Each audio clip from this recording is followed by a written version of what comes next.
Imos facer un recorrido polo Decatlón.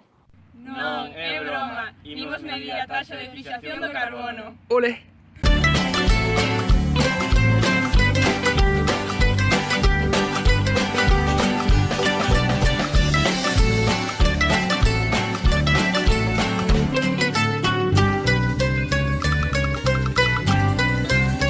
Cuando pequeño me la pasaba corriendo de un lado a otro, sin pensar nunca en el tiempo, ni en el peligro y mucho menos en el que dirán.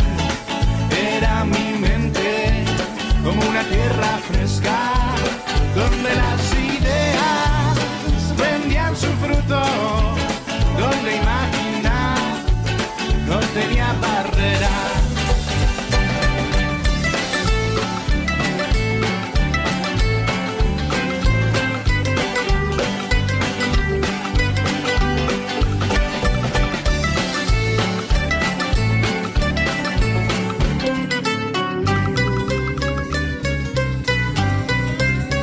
Y al ir creciendo, los primeros encuentros tenía que ser serio y para hablar muy formal, siempre guardando la distancia y no permitiendo demostrar ni mis anhelos ni mis sueños, los que me harían sanar.